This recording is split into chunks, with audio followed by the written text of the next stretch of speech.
On the night of May 6, 1915, as his ship approached the coast of Ireland, Captain William Thomas Turner left the bridge and made his way to the first-class lounge, where passengers were taking part in a concert and talent show, a customary feature of Cunard crossings. The room was large and warm, paneled in mahogany and carpeted in green and yellow, with two 14-foot-tall fireplaces in the front and rear walls. Ordinarily, Turner avoided events of this kind aboard ship because he disliked the social obligations of captaincy. But tonight was no ordinary night, and he had news to convey. There was already a good deal of tension in the room, despite the singing and piano playing and clumsy magic tricks, and this became more pronounced when Turner stepped forward at intermission.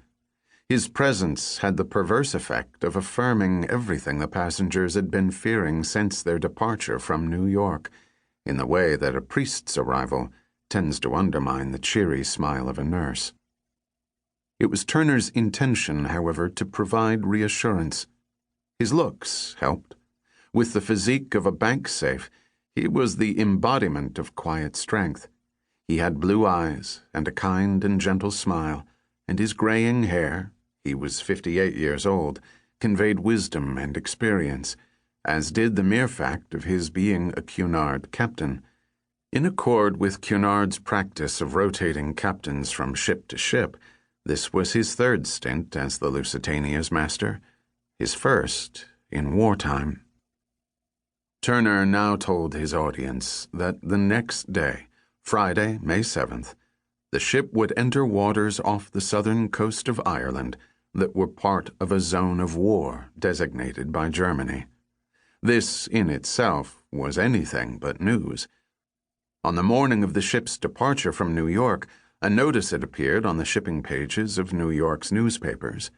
Placed by the German embassy in Washington, it reminded readers of the existence of the war zone and cautioned that vessels flying the flag of Great Britain or of any of her allies are liable to destruction, and that travelers sailing on such ships do so at their own risk.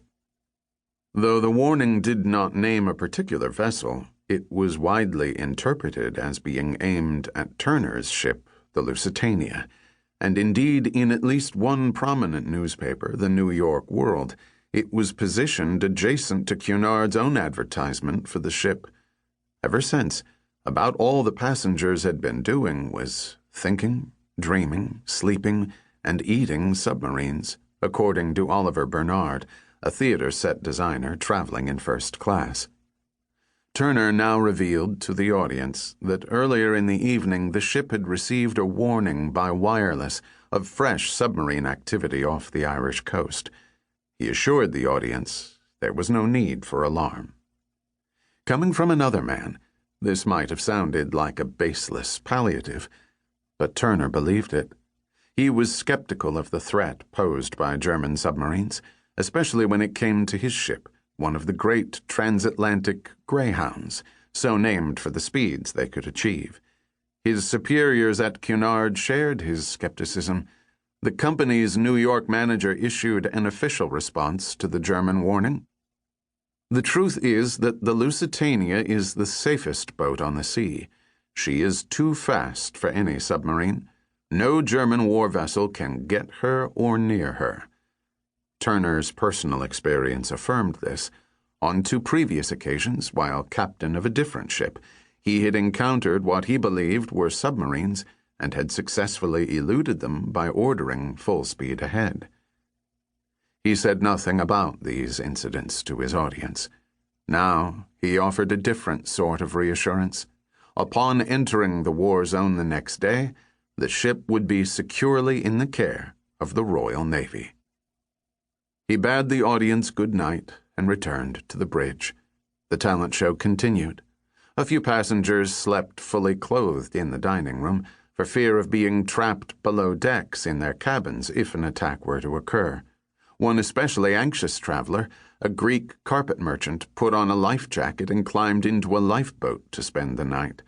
Another passenger, a New York businessman named Isaac Lehman, took a certain comfort from the revolver that he carried with him always, and that would, all too soon, bring him a measure of fame and infamy.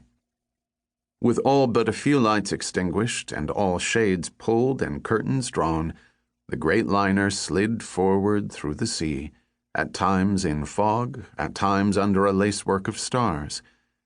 But even in darkness, in moonlight and mist, the ship stood out. At 1 o'clock in the morning, Friday, May 7th, the officers of a New York-bound vessel spotted the Lusitania and recognized it immediately as it passed some 2 miles off. "You could see the shape of the 4 funnels," said the captain, Thomas M. Taylor. "She was the only ship with 4 funnels." Unmistakable and invulnerable, a floating village in steel, the Lusitania glided by in the night as a giant black shadow cast upon the sea.